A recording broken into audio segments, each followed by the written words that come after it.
Welcome, everyone. I wrote some things down because it's been a really busy week and I wasn't sure if I would have my thoughts together as they should be for an important occasion like this. So I'm not one who likes listening to prepared words, but I'm going to follow my words right now. So, welcome. As we gather here tonight in honor of Breast Cancer Awareness Month, I want to take a moment to reflect on how this event came to be. About a year ago, some of my colleagues, one who's in this room at the moment, we discussed the idea of hosting a program dedicated to raising awareness about breast cancer. This was last August, I believe. However, we quickly realized that we didn't have enough time to create something truly meaningful, and we decided to prioritize it for October 2024. And here we are, thanks in large part to my incredible colleague, Francesca. She has poured her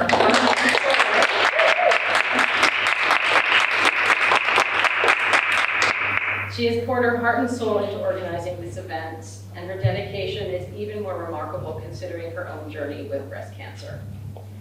Standing here to introduce this evening feels both humbling and daunting.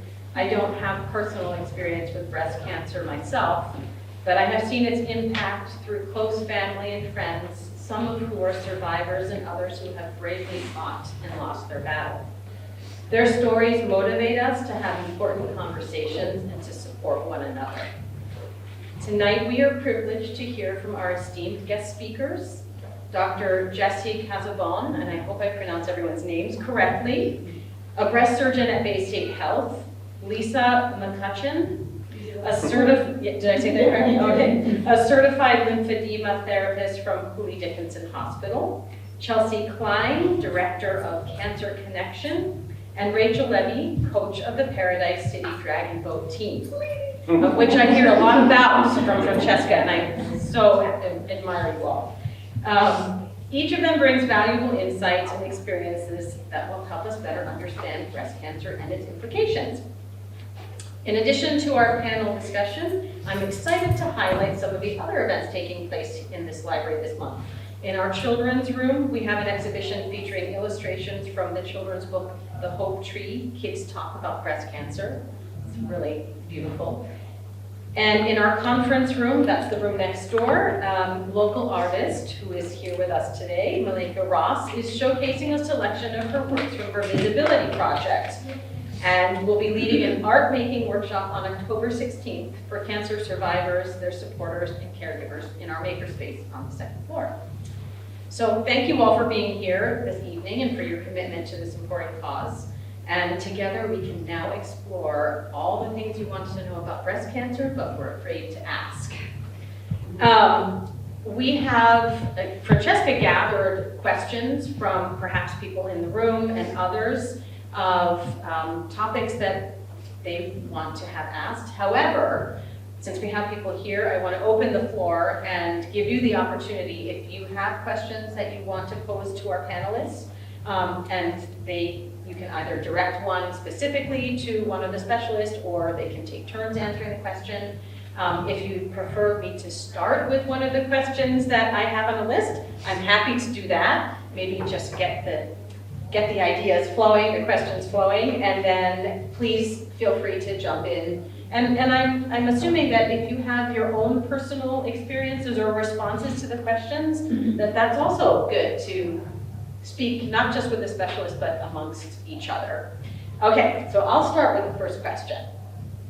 And I think this is particularly for our panelists. Where do breast cancer patients / survivors meet you along their journey? How do you offer support? Go ahead. Why don't you start? Okay, I'll start. I can meet somebody along the journey in any number of places. I'm a lymphedema therapist working in oncology rehab also, and I could meet somebody even when you're newly diagnosed, so what we call a surveillance model. So your physician or somebody on your team may flag you as maybe being in potential need if you have an accelerated node dissection or something coming up that would make you at higher risk. They may put you in my radar, and I follow you along your whatever cancer treatment journey may be, and be available for you for questions, research, or treatment throughout. So that could be pre-surgical consult and giving you some education on what might feel like normal things you might feel, after surgery, and what are some things that might not be so normal to feel, so you could flag some of your team, maybe, or at least come back to me if you need me. So I could meet you pre-surgical, I could meet you somewhere if you are having any complications post-surgically, somebody on your team may refer you to me, or during chemo, or during radiation, or post-radiation. I get a lot of people referred back to, because sometimes that's when there's a lot of issues that come up, just even from that aspect of treatment, where people will feel tight and uncomfortable. So I think it's hard sometimes when you are diagnosed to know what is normal to feel during any one of these stages, so that makes it a little tricky. But a lot of times the treatment team that you are with may flag you to me, but sometimes if you're feeling like that, I'm not sure if this is quite right, you can talk about it. I think there is a question about advocating for yourself, that there are people out there that you could advocate to be involved with, to see if that, to give you a little check and see, what might be going on. That was me. Well, I can share about Cancer Connection. My job is to let people know that Cancer Connection exists, so people meet us at any point in their lives and learn more about what Cancer Connection offers. People will come to us at our center, which is right across from Cooley Dickinson Hospital. Sometimes right after they've received a diagnosis, they will walk into our center and talk to us, or they will find us online. So people will come to us newly diagnosed, they will come to us in the middle of treatment, they will come to us after treatment, and all of our services are entirely free. And they're also open to caregivers. So our entire mission is to be a warm and welcoming haven for people with a cancer diagnosis and their caregivers. So we try to meet people in the community, all over the place, online. We try to be on the radio and make sure that people know that we exist and that we are here for them. I'll go. Definitely feeling some, I feel a little bit out of my depth in this table of experts, but my expertise is that I am a breast cancer survivor. So I was diagnosed when I was 29, and the following year, or 2 years later, I found this amazing team, the Paradise City Dragon Boat team in Northampton, and just joined an incredible sport. And then this year became one of 3 coaches of that team, which is very exciting and new and scary and wonderful and gratifying and all of the good things. So how and when do people find dragon boating in their cancer journey? Well, we have both cancer survivors and supporters. And so anyone can be a dragon boat paddler. We have women and men, we have people from all walks of life. I would say the only point in a cancer journey where someone would not be dragon boating is when they are, in active treatment, or specifically, have just had surgery. So it is a water sport. We have not yet tipped a boat over, knock on wood, but post-surgery, you don't want to be in the Connecticut River. Not even post-surgery. I don't, exactly. Right? Post-radiation, you don't want to be in the Connecticut River. So there's definitely a individual participant safety aspect to that, but we really become a lifeline for people who have gone through treatment, who are going through treatment, who have a loved one who they've lost to cancer, or who just want to do something amazingly fun and uplifting. People find healing through what we do on our team. So that could be healing from cancer, that could be healing from, the world, the existence that we're all in many ways that it can knock us down, so. I usually meet people in the beginning of the journey. Most people find their way to me after they've either felt something or had a mammogram, or both, and then a biopsy, and then after you get the biopsy results, usually on the next step. So, beginning of the journey. Does anyone have any other questions for them about this journey? No? Okay. Anyone want to ask a question? So I have not been diagnosed with breast cancer. My mom had it, but she was a survivor. My question is, I've recently learned that I have what's known as dense breast tissue, and I'm getting all these conflicting recommendations of should I do an ultrasound or MRI or just stick with the mammogram every year or alternate it or don't alternate it. I'm not really sure what to do.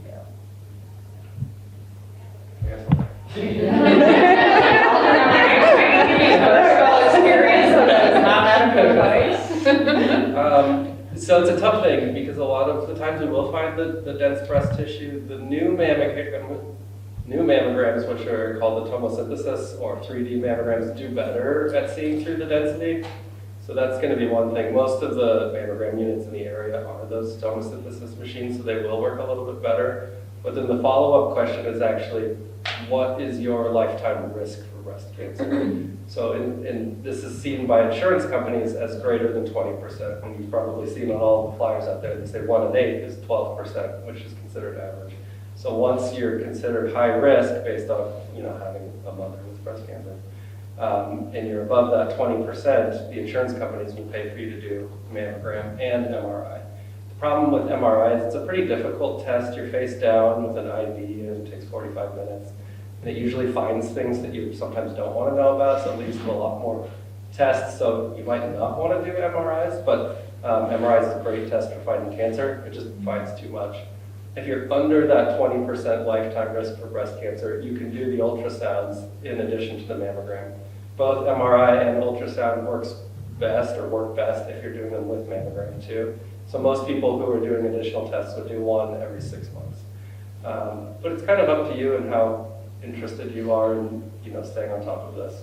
It ends up being a lot for some people, but some people want that information and they want to do it as much as they can and find anything early, which is the point. Yeah, and I think there's a Bay State talk. I saw a flyer for it on the way in for that same question coming up later this month. Oh, really? It's actually interesting because I've seen on social media, I don't know if it's because I swear that the phone listens to everything. So I've seen in the past week a lot of notable people in society, women, actually talking about that same, what does it mean, dense breast, and what types of things you should do, and that's on social media. So, and really good question, I'm glad you brought it up because it's nice to hear it from the insurance piece is not the insurance aligned pieces. with this. Yeah. But recommendation, they're like, no. Are you surprised? Is it interesting to you, would it be interesting to you to hear a personal experience of a similar situation? Yes. Ask permission, right? So I am someone that has dense breast tissue, and because I was diagnosed when I was too young to be getting screening mammograms, I felt a lump and I went and did all the things. But I had a mammogram when I had an actual tumor in my breast, and it didn't show anything. And I don't say that to freak you out, but like I was 29 and I have heterogeneously dense breasts, right? My mother has dense breasts, all the things. And I don't have a family history of any breast cancer, or, all of the things are negative. So because of that, I have opted for an MRI mammogram 6 month, but I really had to fight for that with insurance and with my oncologist. And so this was, in 2018 or whatever. So things may have changed a little bit since then, insurance-wise, who knows? But, I've kind of gotten my oncologist on board to say, use the scary words with the insurance company. You don't have to say them to me, but you can use them with the insurance company so that I get the care that makes me feel good. Because that's, at the end of the day, like my ability to then walk out and, buy a car, do things, think about the future. It depends on these feeling of, security that I get from having the MRI, because the mammogram to me feels like a waste of time. And I'm like, well, you didn't see it when I was there. Why am I doing this? This is just painful and inconvenient. Sorry, that was too much. I actually opted to do an MRI. I didn't think it was loud. Yeah. It was fine. It was comfortable. I was fine. Your arms didn't go to sleep? No. Oh, man. My arms go to sleep every time. So it's just the confusion about how Insurance. much do I need to go to bat for myself with this, and do I really want to? And so there's a lot of debate and gray area. Because I had calcifications, and I was like, and it was nothing. So, there's that fear of finding more than you really want to. But I think there was just a change in regulations where, starting in September, when you get your report on your mammogram, it has to indicate if you have dense breasts. Oh, okay. And Yeah, that's I been a remember. big fight to get that even as a change, Yeah. which is crazy. Hey, don't most women have dense breasts? I mean, it just drives me crazy because that's what I've read. Yeah. And I don't know if the medical profession can speak about that, but my understanding from, what I've read is that a lot of women have dense breasts. I also just want to say that I believe in Connecticut, it is a law Yeah. that if you have, you have an MRI. There's no fighting, you don't have to advocate. Why it's not that way in Massachusetts, I don't know, but in Connecticut, you don't have to advocate and beg for an MRI. So, different states, different rules, different insurances, it's all very confusing. I have a question, and I don't know that anyone can answer this, but what constitutes someone to be in recovery? It just seems like that's not a term that's used anymore, that it's more about survivorship than being in recovery. Do you use the word remission at all, or recovery? Yeah, interchangeably, remission, recovery. I'm confused by that. I think I'm confused by it too, because Yeah. a lot of the times, the hope is that after surgery, you're cured and you're in remission and you're in survivorship, but that's, then you're like, okay, well, why then do I have to do chemotherapy and radiation, and why do I have to take a pill for 5 years if you got it all? So, did you get it all with surgery? And he said, well, we got the report, it looks great. But I don't actually know the answer to that. Thank you for like, saying where you that, draw because the line. it is confusing. Yeah, and a lot of these treatments, the effects will just last for so long. You're on this pill for 5 years, or you've got the changes from radiation, and you're feeling that, you feel different, you don't feel like you're over it, you're still going through it. So. Also, one more thing. They can't do, because I had a bilateral mastectomy, there's no imaging that can be done for me. And that just is so anxiety provoking. Because I'll speak with people and they'll say, what do you mean they can't? That's crazy, that's ridiculous. And that's what I'm being told. So, that's very anxiety provoking. Yeah. There are ways to image the chest, but you're right that it's going to be a fight to get someone to order it for you every year. So a lot of the times people will come in on a yearly basis and do just an examination, which isn't perfect, but I think that's what most are doing. You can still do like an MRI, like a chest wall MRI, which works, but I think again it's going to be the insurance fight that we've been talking about. Thank you. Caitlin had a. I did. The MRI thing just set me on a little bit of a loop. I have one doctor that's authorized it for every year, and then she left the practice, and the other doctor was like, every year? And I thought, am I being greedy? But I don't know. Anyway, some of it has to do with like grade and things like that. But my other doctor seemed to think it was kind of important, but this one doesn't. So you're like, why do you have different thoughts about this?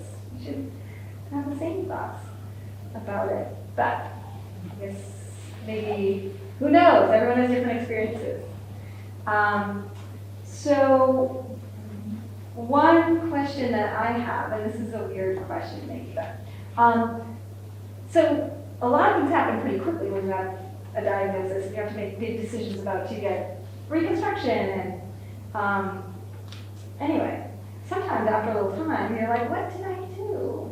I have a fake breast and it looks like someone ran over with a truck. And do I have to get it redone every 10 years and just kind of close down in that phase? I'm on the last, but I think I take an anastrozole for 6 more months to complete the 7-year, like whatever, that's what my folks like. So I am kind of toying with this thought, like what happens? What's available for people if they don't want to keep getting a new implant? I know that it could be 10 years from implant, it could be 15, it could be, I don't know, if I do yoga really hard and I don't know, probably not if I do yoga, but at first I thought, I'm like, what if I like to knees, chest, and chin really hard, like I'm gonna explode. But I don't, like, that whole concept of going flat, I mean, I feel like people have come a long way with what going flat looks like, maybe, and what, you know, especially with, I think, trans surgery, there's some pretty good looking flat now. And so I guess that's the question I have is, what, it's hard to get people to talk to me about going flat after I've had all this stuff, because it sounds like I'm being crazy. I don't think it's crazy at all. I just want to jump in and say that there's a breast cancer support group at Cancer Connection and a metastatic breast cancer support group at Cancer Connection, and it might be an opportunity for you to chat with peers that are people that are in different stages. And there are some people that have gone flat that will happily talk to you about that. So I can give you information if you're interested in joining and being in that kind of community to talk about those kind of questions. Yeah, it's not something like I have a friend that did it, one friend that did it, but she's really, really also, she's, okay. Her breasts, she's in here, but it's super small, right? So she did go flat on one side, and then it was like no big deal. She did, not no big deal, it's a big deal. But it wasn't like it wasn't such an imbalance or some of the things. But what people mostly tell me in my care, team, is, oh, no, it's working fine. It looks good with clothes. Like, kind of, why would you want to touch that? So, just, yeah. So I got to go to a Dragon Boat Festival with all breast cancer survivors from around the world last year. It was absolutely incredible. And what I observed is that there was a sub-community, at least in the Dragon Boat breast cancer world, of what they call themselves as flatties, right? So the flatties got together and did a flatty photo shoot, topless. It was amazingly badass and incredible. But so it was like this sort of subset camaraderie of like, ah, yes, you're my people. And I don't know why each of them had gotten to that place, right? But they found each other and were supporting each other through it. And what it seemed is that they were feeling a lot of pride and autonomy in the choice that they made.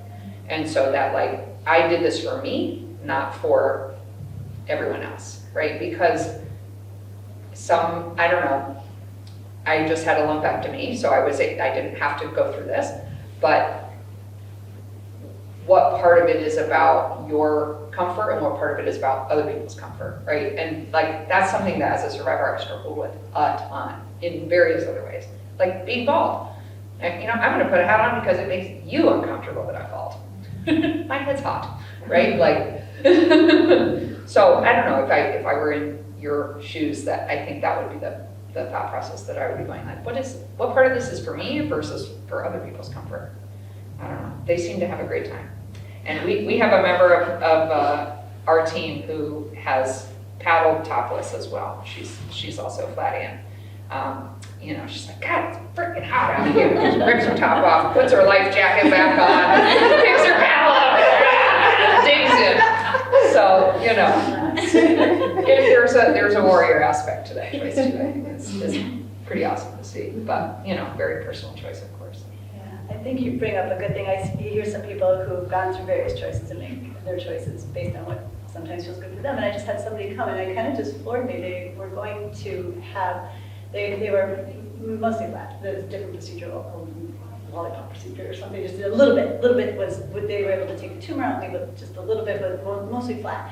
And she went somewhere to just find a little bit of like a compression sleeve, and somebody was trying to put prosthetics on her, like on her breast. And she's like, wait a minute, I'm not here for that. Like, no, I'm okay with this choice. And like you said, I was making, the person said, well, why don't you want breasts? Like, why couldn't you possibly want breasts? And she's like, no, I made this choice on purpose, but it took her aback that she had to,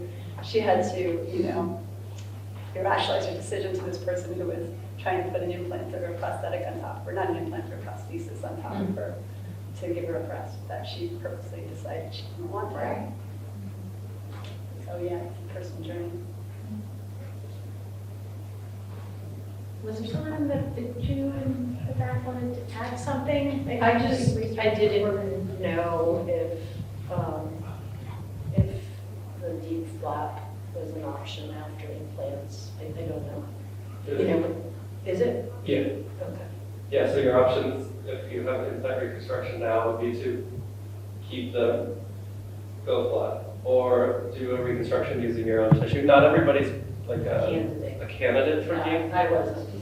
Yeah, but it's possible, and even, a deep flap is a way to reconstruct the breast using your abdominal tissue, that just move it up. Yeah, the tummy tuck at the same time. It's a big one.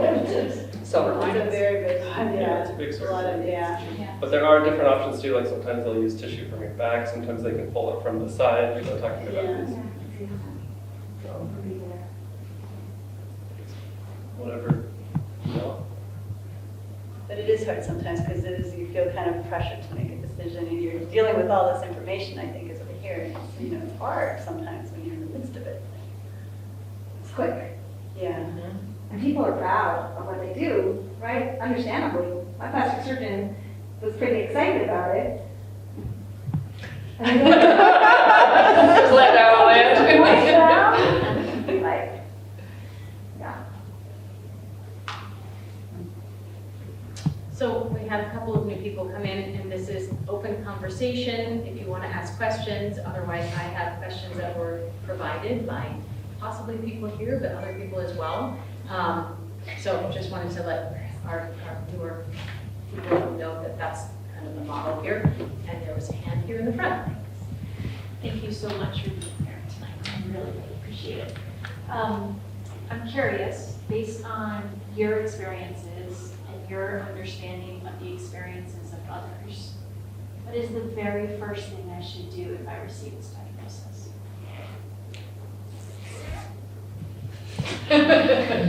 Ice cream. Screaming into the void. Half martinis, Yeah. calling for justice. It's what everybody does that.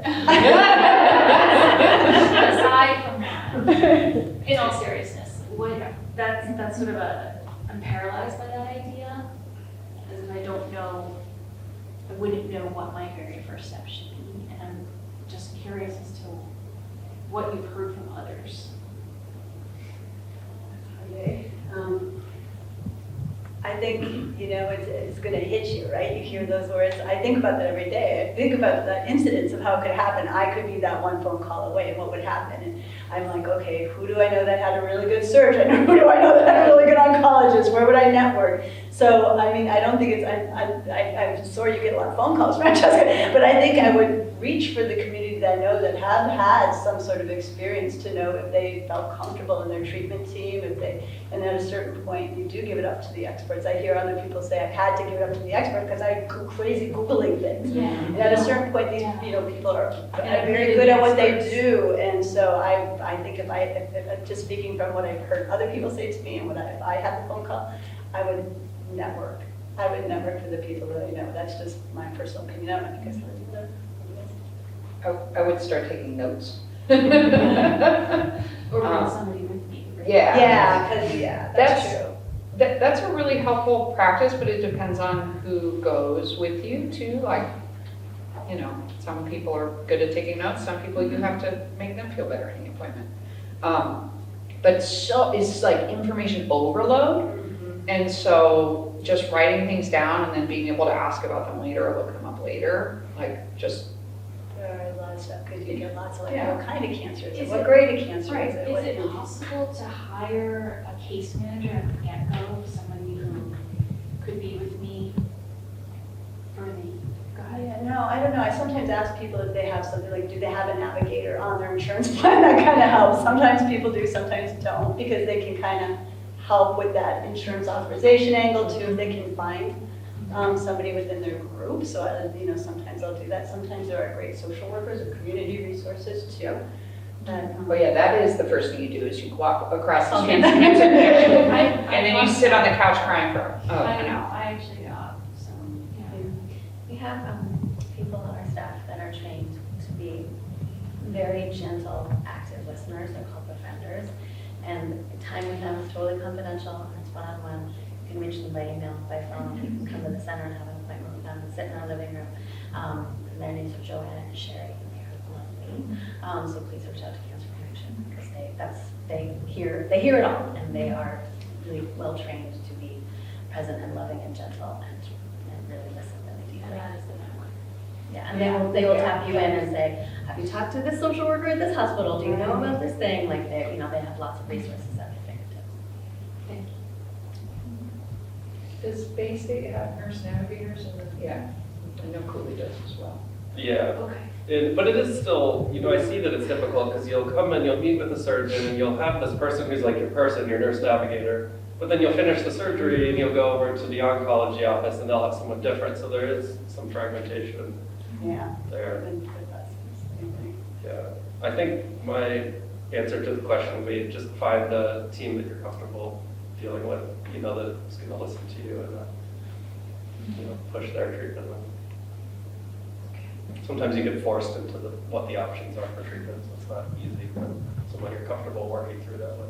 And that's one of the ways that Cancer Connection can be helpful too, because if you're in a support group and you're in conversation with people that have gone through it or in it, then you can exchange, recommendations for doctors or just hear about other people's experiences, and maybe that will help you sort of guide, which hospital you want to work with.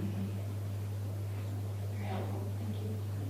I just wanted to offer one thing that what I found helpful to me, one of the things, I called Cancer Connection, it was like my first step. And then the other care that I received was from I don't want to call her a crisis therapist, but her sole purpose in working with me was to help me figure out the priorities. Because that's kind of what happened is I had all this information, but I was like, well, what do I prioritize and where do I go? And so she helped me organize my thoughts and write things down and kind of create a plan, plan all the way up to the day of surgery, who's gonna be there to help me empty my pumps and stuff like that. So that's what I would just add that I found as a single lady with a pup. It really helped to have a therapist help me figure that stuff out and help me manage the emotions coming up. That's fabulous. Can I offer a suggestion also? If you're just starting this journey, I would suggest getting a second opinion. Get a couple of different opinions. I'm not sure if that's been covered or not. I'm a two-time survivor myself, and I found that was helpful to get a couple of different opinions. Thanks for bringing that up. I assumed that is a good practice, but I'm also one to want to solve the problem right away, so I can not rush into something, right, and not take the time to find the right team that I want to work with or get the second or third opinion.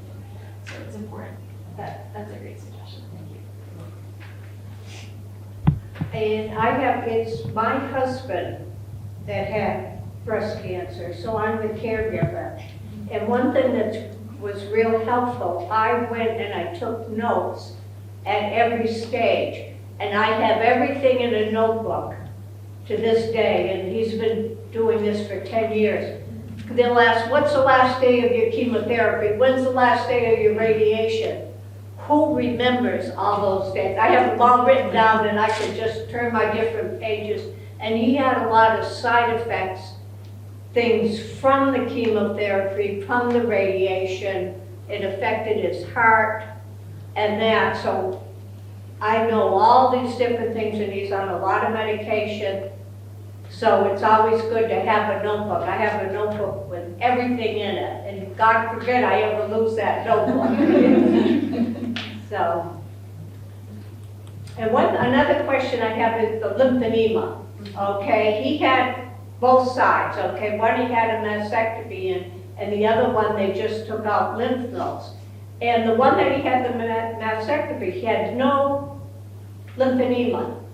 That was his first surgery. The second one, he's got bad lymphedema, okay? We've done the wrapping, we pump him every day, every morning. And one of my questions was, and we've got to go back to the on the cuff, is it okay to pump twice a day?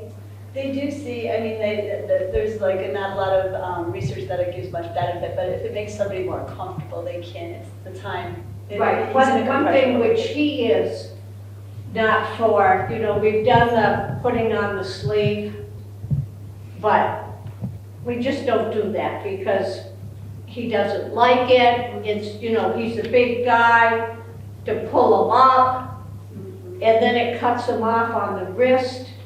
Okay, so then his hand gets swollen. So we do the pumping first thing in the morning. We do that every day, you know, but I noticed that it is getting swollen more and probably needs to be wrapped again. I have all the stuff, so I think I could wrap him after, you know. Luckily, when he first came home, he was housebound, so we had a lymphedema specialist come to the house, and she was wonderful. I think care visiting nurse out of Gardner, and there is some here in Greenfield, they have 2 lymphedema specialists.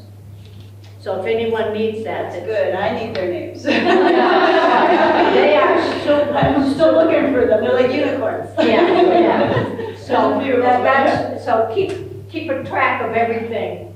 Every appointment you go to and every note is important. Okay. Should I get a question from the list here? Okay. Often when breast cancer patients are given the news that their cancer has been treated or removed and they are in remission, friends and family celebrate. However, this tends to be just the beginning of a long emotional journey for breast cancer survivors. How can friends and family offer support at this stage? The survivor's a good one to answer that. I mean, for me, coming out of treatment and you're just sort of set adrift. You're like, okay, you're done, bye. What? I've been coming here once a week for the last year. And so I didn't know that I needed support because I was, you know, a tough cookie. And my mom could tell that I needed support, and so she brought me to the drag boat team. Which is pretty amazing. And so she joined, she's like, I really want to try this. Will you do it with me? And that was one of the best things because, you know, I didn't need anyone. I didn't want anyone's help. I was just done with this. I'm over it. You know, get back to my life. She's like, I want to try this. Come do this with me. And it has absolutely changed my life. It's been completely transformative. And so, you know, that gesture and that, you know, is such a gift. She could see that I needed something, but rather than asking me, what can I do to help? Do you need anything? Can I this? Can I that? She just said, I want to do this. Will you help me with something? And so giving me the ability to help someone else, right? It's like, oh yes, I'm important. Yes, I will help you be confident to go and do this thing. Like, it just lifted me up, and she knew that I needed it. And she had a couple friends who had done dragon boating before, and, you know, were on the team, and we're like, Rachel needs this, oh my God, she's losing her mind, she doesn't know it yet. But, so yeah, it's not saying, let me know if I can do anything, you know, tell me what you need, right? It's just engage with people, and engage with them as humans, not as sick people. A thing that still happens to me a lot that is so challenging is someone will come, how's your health? And I'm like, really? How was my day yesterday? How's my job? How was my dinner last night? Like, pick any other question. And so look at your friends as people, not patients, and treat them as people, not patients. And you will find the things that they need by just interacting with them socially, right? We're not, you know, we don't become fragile because we've had cancer. We become injured, right? We are depleted, but we're not just sick people from then on. So, yeah, I will always be very thankful for my mom for doing that. I'll also say the best thing that anyone did for me during treatment was clean my house. So when someone has a new diagnosis or is going through something and, it's not the like, what can I do to help? Tell me what you need. It's like, I'm gonna come and rake your leaves.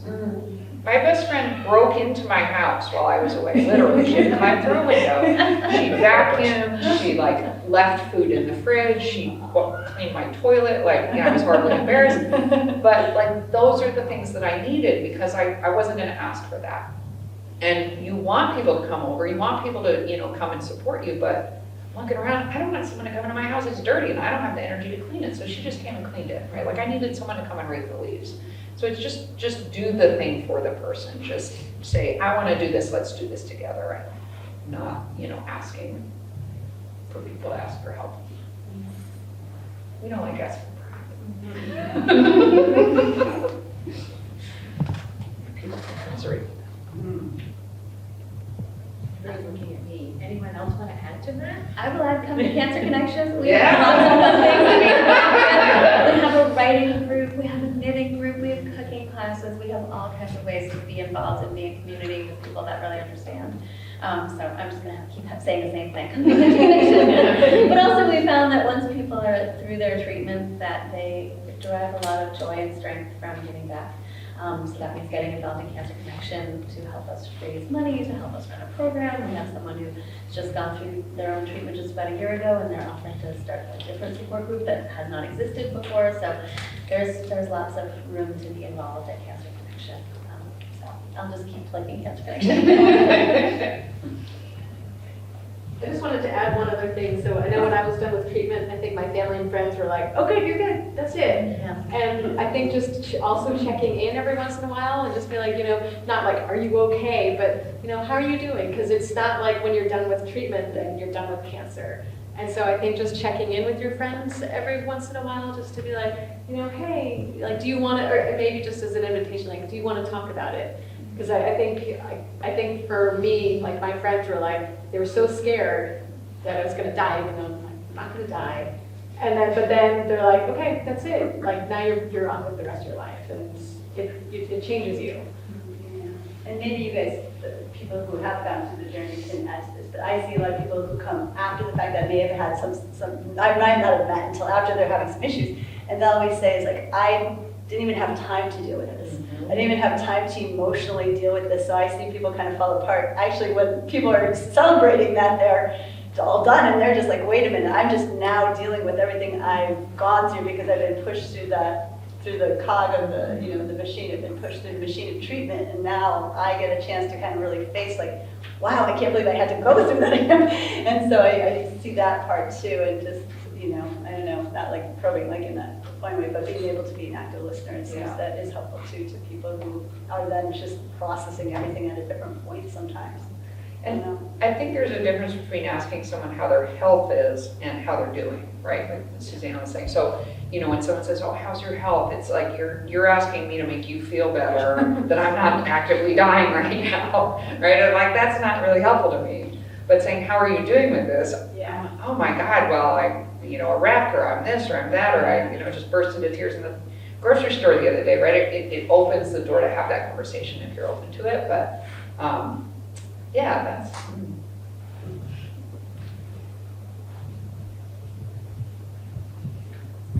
Anyone want to ask me a question? All right. What are some of the environmental factors that contribute to breast cancer?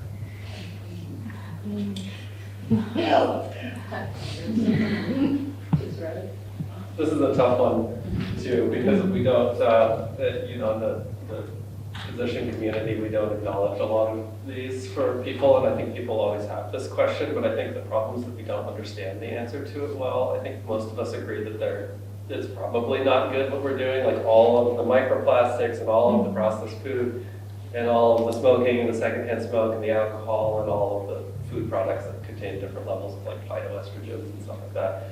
And then there's all the whole question about like, is birth control safe? You know, I took birth control pills for 20 years or something. Was all of that estrogen or progesterone safe? And it's just, we just understand it so poorly that it's really hard for us to talk about anything causing breast cancer other than like a genetic problem that we've like clearly diagnosed, because we can clearly diagnose it and be like, I have the paper. Whereas everything else, we're like, we don't have the paper. And a lot of the patients will come to me and they'll be like, on my street, there are 5 other women that have breast cancer and there's no one else in the whole town. And it's like, okay, it seems like something's going on there, but it's just, it's so difficult to take that to the next level and be like, okay, there's something. So I don't have the answer. How about diet? How does diet work? Same thing. I mean, there's a lot of research and talk about how like processed sugars will decrease, you know, if you eliminate that from your diet or eliminate red meat, like that'll help you with colon cancer or this and that. With breast cancer, the one thing I think I can talk about, because we have a lot of good data on it, is there is a benefit for physical activity, not just, it's like actually incredible. Again, it's like something that we don't understand well, probably has to do with like the body's hormones. Fat, like the higher percentages of body fat will secrete some hormones which probably aren't good for breast cancer, but whatever it is, the people who are physically active throughout the whole treatment and especially after just seem to do better. They seem to have less recurrence. So there's something with physical activity that's just excellent. I think that's a plug for the track. I'll add a caveat to that, which is that, you know, cancer doesn't discriminate if you're a fit person or not, right? You know, it's not, oh, people who are thin, fit, strong, whatever, don't get these diagnoses. And I'm not saying that's what you were saying, but like just to be very clear about that. But strengthening your body afterwards is like you're refilling those depleted reserves, right? It's like you're fortifying your body for whatever comes next. And so I think we see that a lot in the team in dragon boating, is that like you're reforming trust with your physical self, right? You're, you know, rebuilding muscles that have been physically damaged.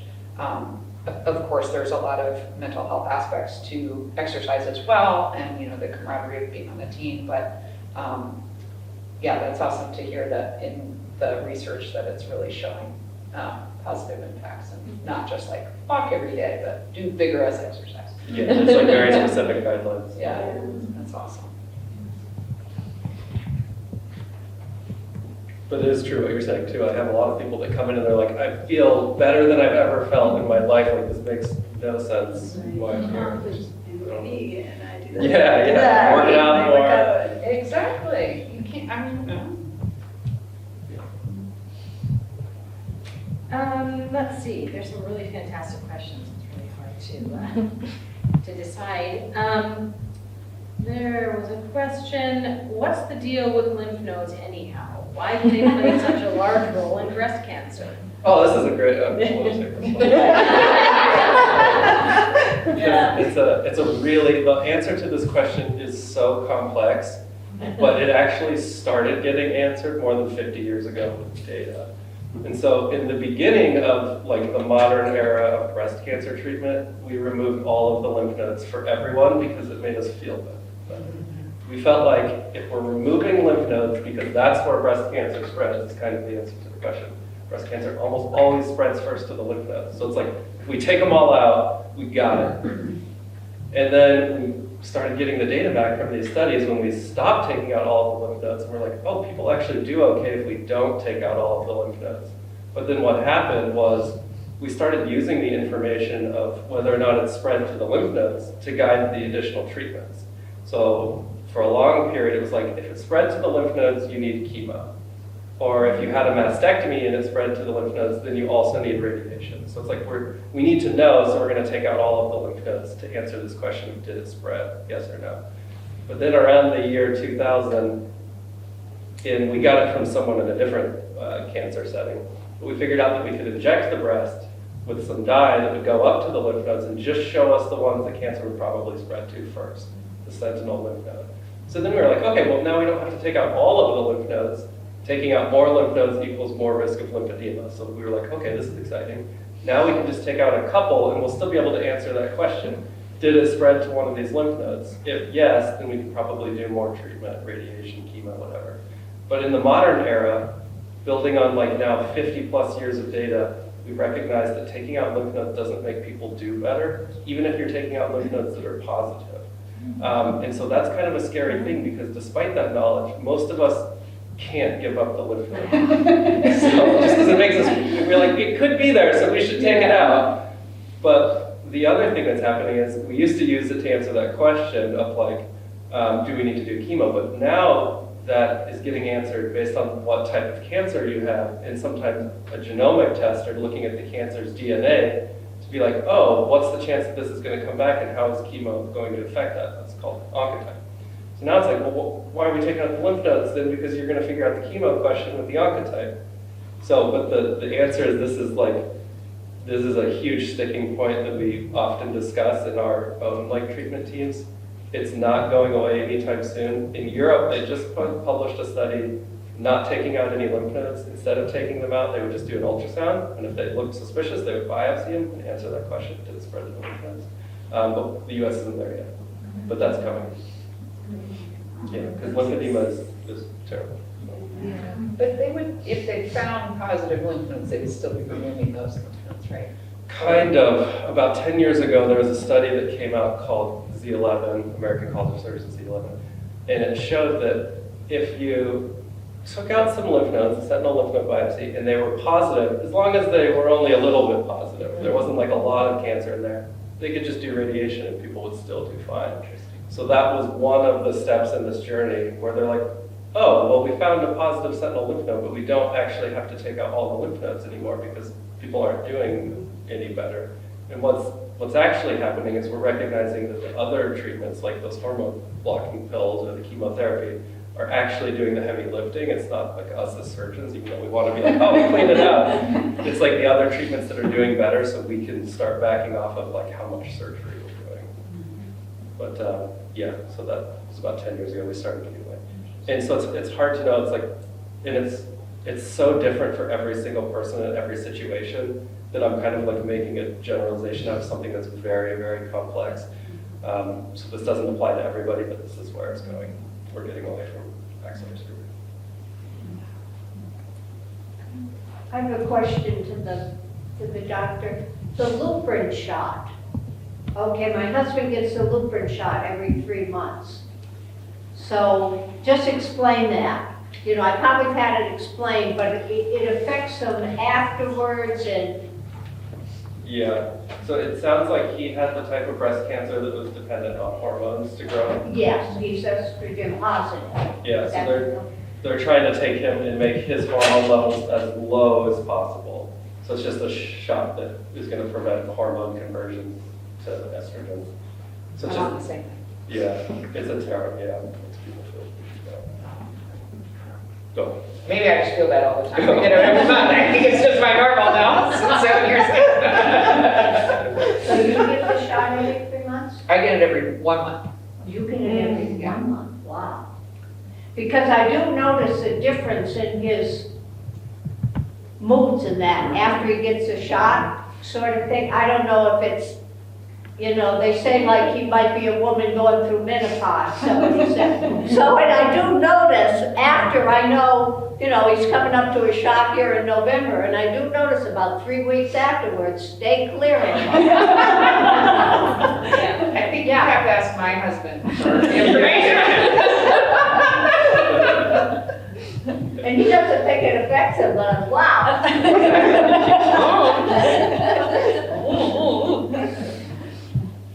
All right, asking for a friend. The one thing that everyone that I talk to in the medical community seems to agree about is wine, or, I mean, I guess other alcohol, but I'm not sure if there is other alcohol.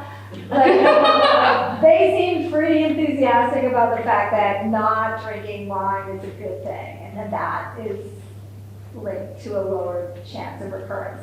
At the same time, some of my friends who have had breast cancer, their doctors are saying that, and they're like, I'm having wine, or I'm going to have some wine, and I'm like, who do you go see to get get bad advice.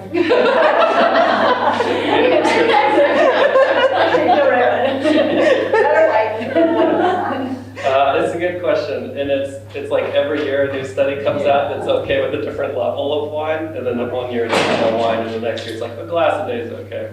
It all actually interestingly comes down to hormones again, and I can't explain how like the alcohol is converted later into hormones, but the idea is lower hormones, less chance. But I think there's definitely some room for moderation here. Like I think if you're drinking a couple drinks a week, or within the reasonable amount, it's fine. I don't think you can quote me as saying that. You're on camera. But I think it's just moderation. I think most of the people I work with now are on the like one a day is okay, and probably more is not. Is that specifically wine? I'm asking for me. Yeah. No. I think Because you're a tequila drinker? One standard drink. So you're a couple of years. My oncologist also owns a brewery, so if you want, you want a pro wine. No. There's a question was comment in the basket. I saw my oncologist 6 months ago, and she said new studies for women who are breast cancer survivors say that, and probably men too. She said the study said 3 drinks a week was kind of what they were seeing. So I don't know if that's in line with some of the other studies, but that's what she said the latest was. Taking notes.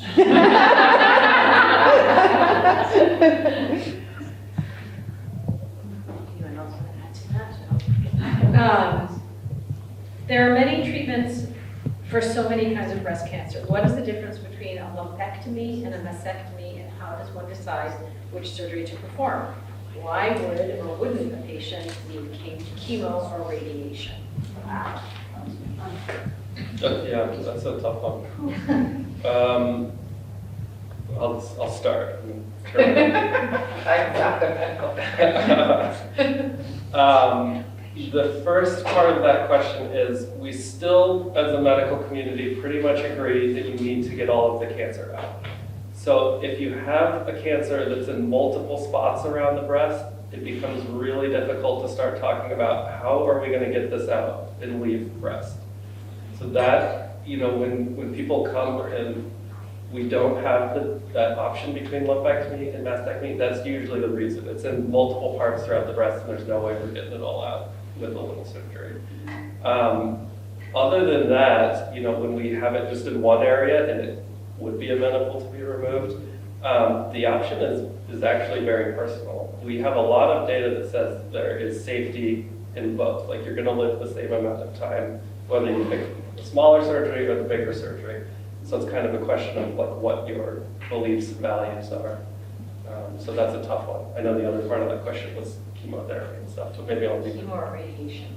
Why would or wouldn't the patient need chemo or radiation?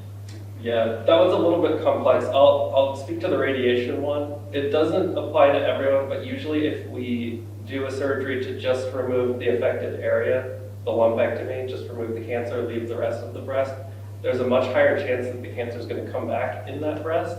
And so in general, we don't like that chance. And so we will pair the lumpectomy with radiation to decrease the chance of it coming back in that breast. So I'll leave it at that. Yeah, I mean, that was my treatment plan. But at the time, I guess that what I was told was lumpectomy plus radiation or mastectomy were like the 2 avenues. And I was 29. Yeah. I wasn't ready for that. I feel good about that decision. That's good to see. Yeah.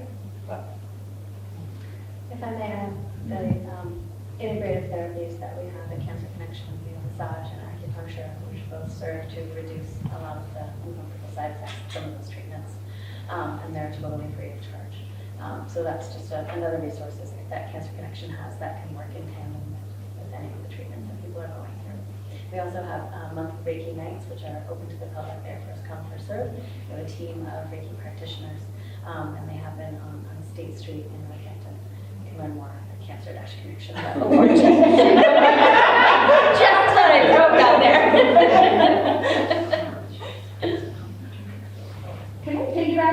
acupuncture piece, because the first person that I went to see was, I love survivors. Like, that's my favorite, especially right at the beginning, right? Like, I completely respect for people that go down the journey and it turns out differently for them. But when you meet those stories to go in, it's like, all the people who are living through this. One of my friends sat me down and she gave me this whole roadmap of what worked for her. And she included acupuncture. And I thought, oh, well, she just knows all the Rudy stuff that, like, but she said it's for a lot of reasons. And I just wanted to say, okay, I want this for my immune system, because we cannot be doing this again. This is as much as I probably can think about this. And so I got it done, and this woman did amazing work. She found a point called melting brilliance, and some other points that were like, I don't know, they helped me feel just like I was doing something that was healthy for my body, and I was taking care of myself. But one thing I didn't understand was every time I leave, I lost a sense of dread. And you don't even know you have it. You're just like, until it's gone for a while. And that is worth its weight in gold. So even though I'm not, like, I'm kind of a little bit over that hole, it's many years down the pike, but I still go to her. And I say, immune system, please. And I'm like, just take any of that, whatever spooky feeling that's still there. That's remarkable. That's great. Yeah. Thank you so much for sharing. Yeah. Yeah. We have forms that people fill out before they get their treatment with us, and they fill out the same form after. And pretty much every time their sense of well-being, their sense of comfort, their sense of optimism is greatly increased after their treatment. It's incredible. I went to Cancer Connection for acupuncture all throughout treatment with Laurel Turk, and it was absolutely transformational. And I mean, I grew up in the Valley. I'm hip to all the woo-woo things, but I've never like really go in there. And yeah, it not only did it help me then, but it's like opened me up to a whole avenue of treatment support ongoing, right? Going and getting massages, getting acupuncture, the concept of Reiki.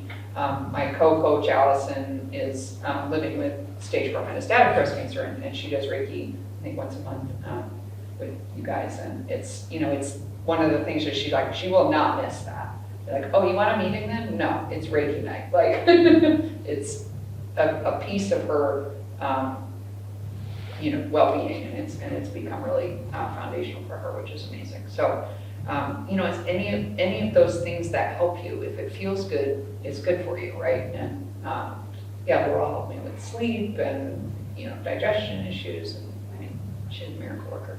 Laurel Turk is our acupuncturist at Cancer Connection. She is fantastic. And I was saying to Chelsea earlier, we're trying to get her to join the Drag Club too. So. Someday. I was just hopping on the metastatic cancer. There is a question here, and of course now I can't find it. I'm just looking here. So talk amongst yourselves for a second, and I can find that question.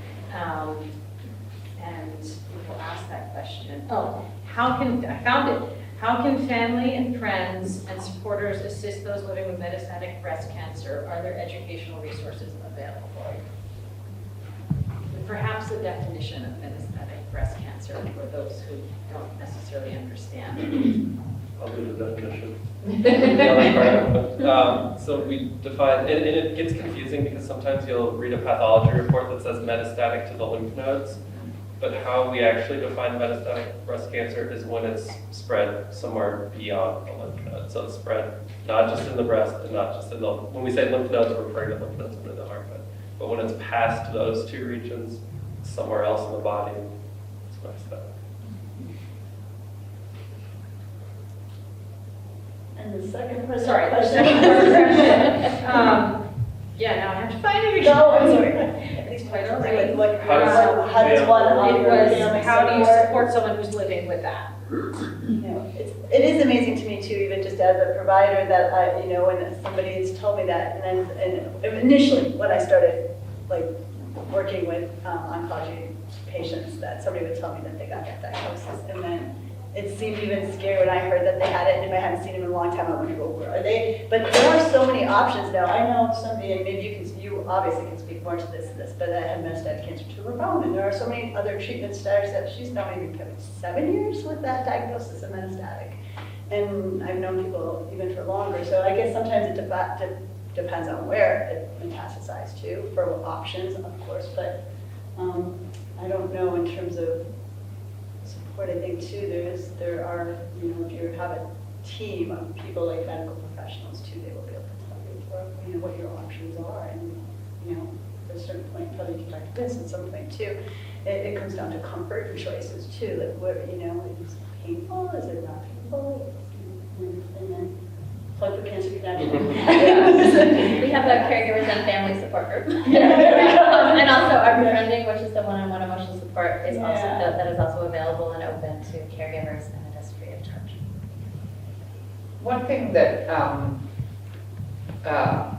working with Allison, or coaching with Allison, I have learned that I just need to let her advocate for herself, because we all want to protect her, and she's in year 5 of a stage 4 diagnosis with like a, well, I can give you 5 years, but I can't give you 10, is basically what her oncologist said. And so she has it in her spine, she's not able to paddle anymore, but so she, came back to the team as a coach, which is amazing.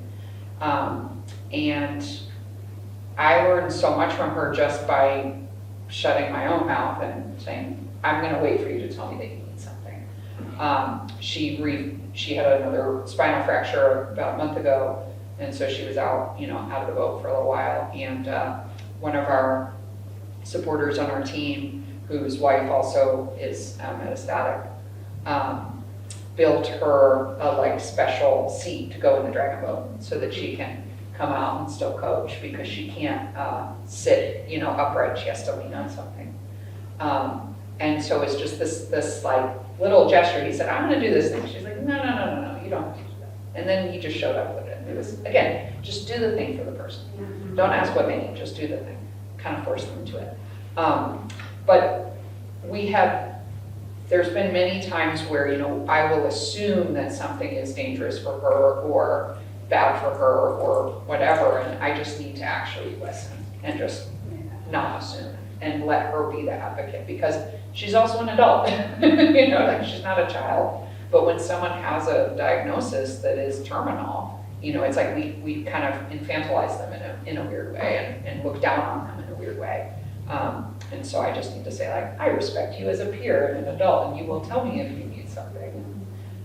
That's been a big lesson that I have put my foot in my mouth many times this season.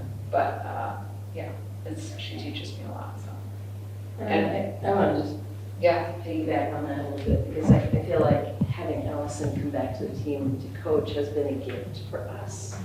And it really fulfills our mission to support all of us with this. And she's been fabulous. And I love that we have a coaching staff that work together.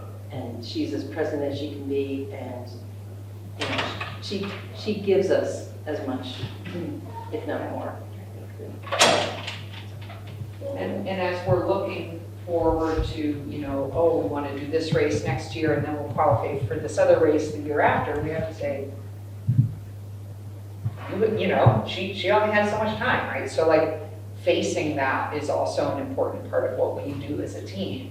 And, we're facing that together. We're not shying away from the concept that we're making plans for things in, 2027, 2026, whatever. And who knows how she'll be doing at that point in time. But, she doesn't shy away from it, so neither do we.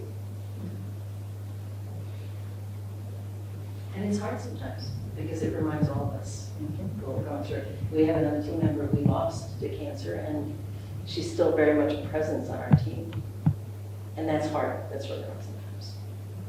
You reminded me of something, a patient of mine had said she had wanted to go for a trip, and it was overseas, and her husband was so upset because she would be so far away from anything.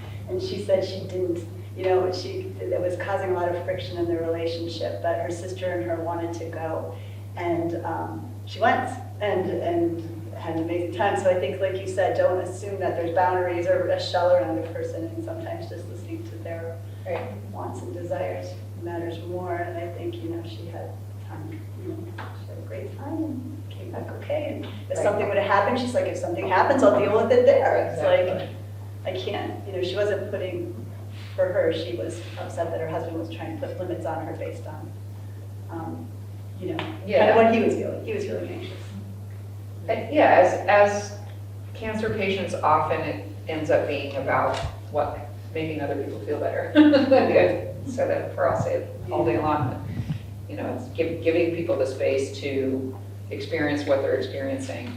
Can I go down that rabbit hole for 1 second? Sorry, I'm talking a lot. I'm just going to do it. My brother is also a cancer survivor, and so he went through. He has a brain tumor, and so he went through all of this before me, which was very convenient because he was the first person that I got to talk to.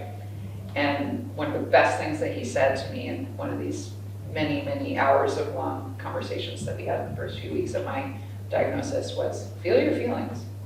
He just said, just feel your feelings.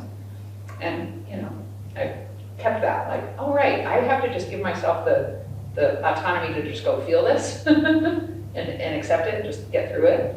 And so, with Allison or with anyone going through anything, it's like, I'm going to give you space to feel what you need to feel, and you'll tell me when you need something. Or not, and that's okay too, because it's not about me, it's about you.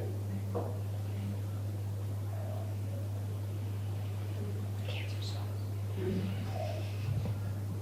That actually answered a number of questions. That rabbit hole. Which is See, good job. It's our presentation. There are a couple more questions. You don't have to do them all, people are getting cancered out. There's one question I'm very curious about, but I actually have a question, and again, as I said in the beginning, I have had relatives and friends who have gone through this, but I recently met with a close friend who lost both her mother and sister within 6 months to breast cancer, and she took the test, and of course, I don't know all the special terminology, BRCA, I believe, the BRCA test, and was positive. And so she this summer had the procedure for hysterectomy and mastectomy, and she's doing well. She has a lot of survivor guilt, and she's dealing with that along with kind of recuperating from her surgeries. And the question that I couldn't ask her, because I didn't want to ask the question, and upset her, an upsetting question, I don't want to be insensitive, but when someone elects to do that, is that entirely removing the possibility of getting a, call it female cancer or women's cancer? Or is it still possible for that to happen? I mean, I realize other cancers can happen, but I'm curious about, say, women, specifically women's related cancers. Yeah, I'll speak more to the breast since I know it better, but for both, the answer is no. It doesn't completely prevent either cancer, ovarian or breast. But it makes, for breast cancer specifically, we talk about the 12% lifetime risk. If you undergo a double mastectomy, the risk that you should have for the rest of your life for getting breast cancer should be in the 1 to 2 to 3% range. So you're going to be much lower than the average person, even if you do have that BRCA. So it's not perfect, but it's the best that we have. I imagine it's a really hard decision to make. I didn't mean to make it sad, there, but that was something that I was very curious about in trying to be supportive of my friend, but I was thinking kind of down the road how things may look. Can I say something about that? Yeah, please. Because I have a friend who's, both of her sisters, her brother passed away from breast cancer, both of her sisters, and she tested for the BRCA gene. Her daughter has opted not to test. And it was a really interesting process to watch them go through. And she said, I'm going to leave it, our daughter's in her 20s. And she said she really, at this point, doesn't want to know. So that was interesting for me after seeing her, so many relatives go through it. That's very interesting. Thanks for sharing that. I think I'm going to add, let's see, I'll do 2 more questions and then we have refreshments, because I think everyone is going to need refreshments. Right? and it is getting close to 7 o'clock. So the one question is, why are there aches and pains associated with breast cancer that last for months and years afterward, and how can they be treated? That's true. Well, no, I think too, no, I think, well, please add, but I think like some of the treatment options do cause some aches and pains, or could have some stuff that happens that, will give you some, surgery can cause muscle imbalance sometimes if you're having a mastectomy, radiation causes sometimes radiation fibrosis or stiffening of tissues, so there are aches and pains, and it's hard to know sometimes when those are normal and when they're not. Again, kind of just going back to and approaching somebody maybe on your team to see that,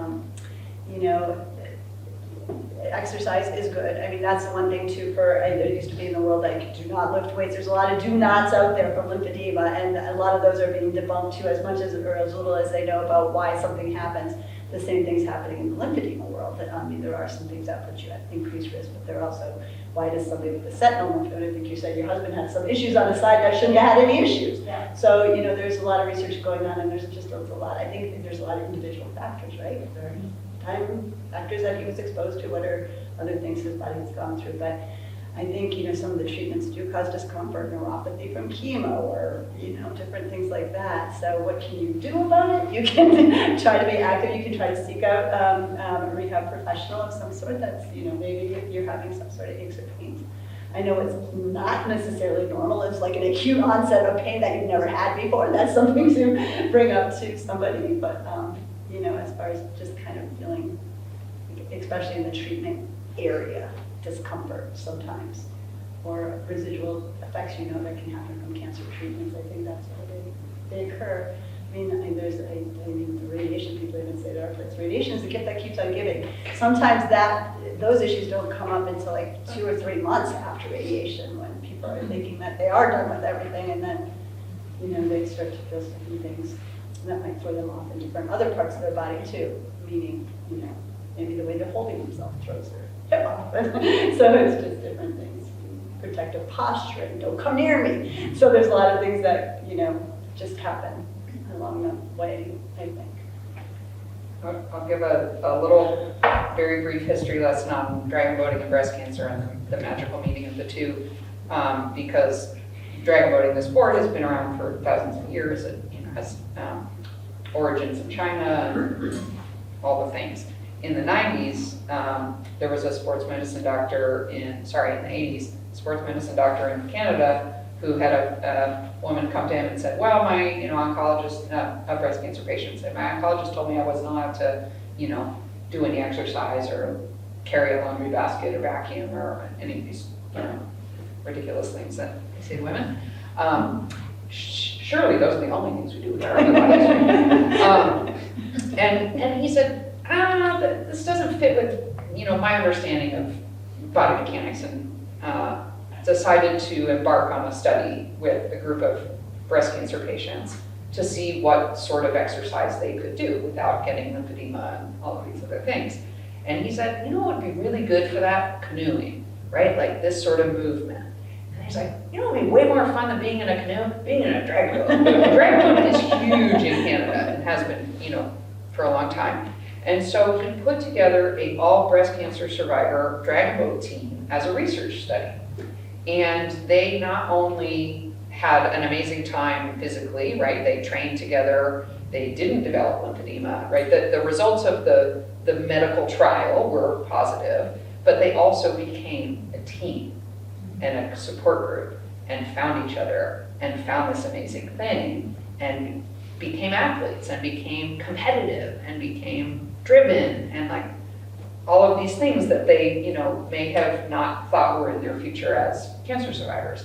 And so that kind of sparked this amazing breast cancer and dragon boating, marriage. And so this doctor is still, he's not practicing anymore, but he's still very involved in the breast cancer community within dragon boating. And so his name is Don McKenzie. And there's an International Breast Cancer Paddlers Commission organization that does these international festivals every 4 years. And he was formative in that, and, you know, there's just thousands of women and men across the globe that have found this treatment, right? This is part of their rehabilitation, and just like, you know, reclaiming their everything. But it helps with so many things, like this movement of the dragon boat, right, is just so beautifully healing to all of those scar tissue bits and all of the lymphedema and everything. Like, it's been amazing. I mean, for me, it's been amazing, but it's, you know, for everyone on the team, it's like, oh, we all gain so much from this specific way that you paddle. And it's also a sport that you can be exhausted and pause, right? You're in a boat with 20 people all doing the same thing. So you can be having a bad day and you can be exhausted and you can take the paddle out, you know, take a few strokes and take a break. Like, what other sport can you do that? And you can't just stop running on the soccer field, right? So anyways, it's this kind of amazing, you know, kismet situation of these things happening, and here we all are. Does anyone have any other questions before I ask the final question? Yeah. One quick question, hopefully. So I know a lot of people who are younger than me who are getting cancer, breast cancer, and I don't know how to support them. Because their needs are different than mine, and they're thinking about starting to raise a family, or they just got married, or so I was wondering if the panel could talk about resources for one. Have you heard? Is there any data supporting that there are more cases of younger people getting breast cancer? And yeah, just how to support, what to say. I feel I struggle a bit. I can share something specific. Dana Farber has a group called Young and Strong, which is a YA, AYA, adolescent and young adult, I think is the medical term. And so they do a ton of seminars. Some of them are virtual, some of them are in Boston. You know, they have a online support group. They'll match you up with like a group to chat with, kind of thing. I kind of am just on their mailing list at this point in time, but I was really excited about that when I was first diagnosed. So that's definitely something that's still going on. And then it may sound silly, but there's an Instagram account called The Cancer Patient, and they have made a podcast off of it, and it's just like the most gallows humor, terrible internet memes about having cancer, but it has sparked this kind of amazing community of AYA cancer patients and survivors from all over the world, all ages, you know, many that are quite a bit younger than me, but I find it to be a real balm to my soul because you know, the thing that was challenging for me in my 20s going to Cancer Connection, everyone is, you know, many years older than me who is going through treatment at that time and doing the supportive things there. And so I just felt a little out of place. My nickname on the Dragon Boat team is Baby Rachel. But yeah, it's hard. It's really hard. And every nurse that your friend will talk to will say, oh, but you're so young. You're like, yeah, I know. Like, it's really challenging. So I appreciate that you're thinking about that. Yeah. Yeah, and to speak to that, Rachel, we do have a new young adults with cancer support group. Because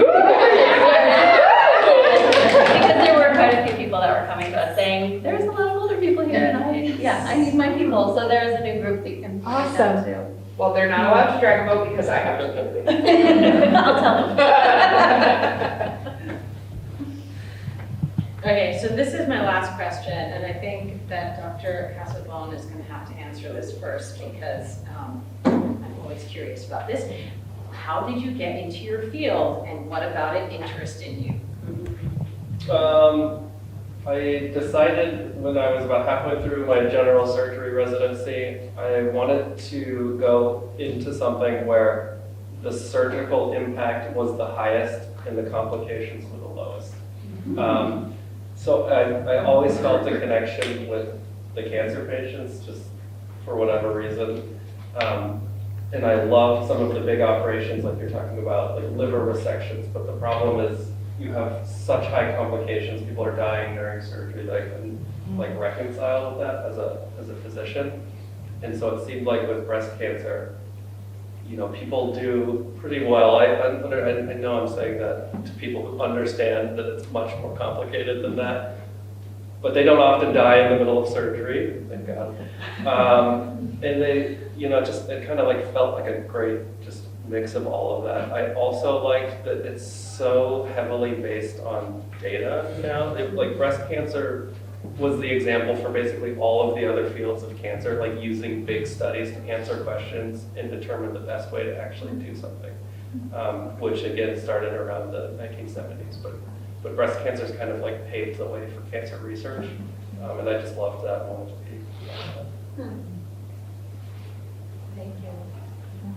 How about Rachel? You go ahead and we'll work our way down.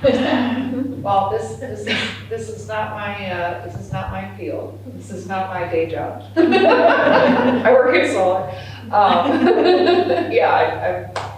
The silly answer is I got cancer, and then now I drag a boat. But yeah, I find participating in the sport incredibly healing. I have discovered that coaching this team has been like just taken everything to the next level. And so I'm very grateful to have just sort of been in the right place at the right time at all these moments to just sort of find my way here. But it is, I wouldn't call it my field, it's my hobby, it's my passion. It's my night job. I actually, it was a patient I was working with that had a stroke that had breast cancer and had lymphedema. And she said, and I worked in general rehab. And she said, I have no doubt you'll help me with my stroke stuff, but what are you going to do about this? And she presented her swollen arms to me, and I'm like, and it was her only workable arm that she was terrified of using because she had been so protective of it.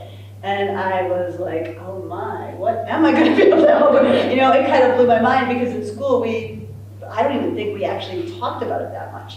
And it kind of pushed me to have more curiosity, and then it was like things fell in the right place at the right time. I was able to start a program somewhere, and it just keeps happening. And then it's like that field can go in many, many different directions, but for some reason I always gravitated back to oncology rehab with a focus.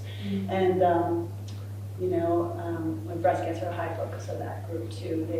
It's funny, some of my other people that I work with don't have breast cancer, they have other cancers, and they always say, like, breast cancer gets all the attention. As you said, they gave it away. I get my people with, you know, genital urinary cancer, or like the skin cancer, and they're like, breast cancer gets all the attention. But so it's just, I think, you know, there's a book that was like the 6 people I meet in heaven. I'm going to see her someday and go, you were responsible for like 4 decades of my life. And where my path went. And all the people you've helped along. Well, I honestly think I learn more from everybody else every single day. Seriously, I do. And I think, you know, stories are amazing that everybody comes to you. I feel very privileged that people share their journeys with me. The short answer is that I went to divinity school because I wanted to figure out a way to help people that were in transition. And I wanted to be present for liminal spaces in people's lives. And I didn't know if that meant I would be a rabbi or some kind of, I don't know what, like I just wanted to help. And concurrently, or around that same time, my mom was going through breast cancer and had benefited from services from Cancer Connection. So I had kept them in my mind that they were a special place. As I went along with my career, I kept trying to find ways that I could help. I ran for state senate. That was one of my ways that I thought I could help in Western Mass. And then Cancer Connection had an opening, and I was like, this is my place. So I get to help people every day, and I feel really, really lucky. So it's good stuff. That's great. Thank you so much for sharing that. It's interesting to see how the different areas that we all need for support come together. This is your last call. Final question. Otherwise, we're going. I have a question, but I just want to give a shout out to Lisa because I went to her Oh, she's amazing. She is amazing. She is. She is. Well, let's all give a shout out to our panelists and to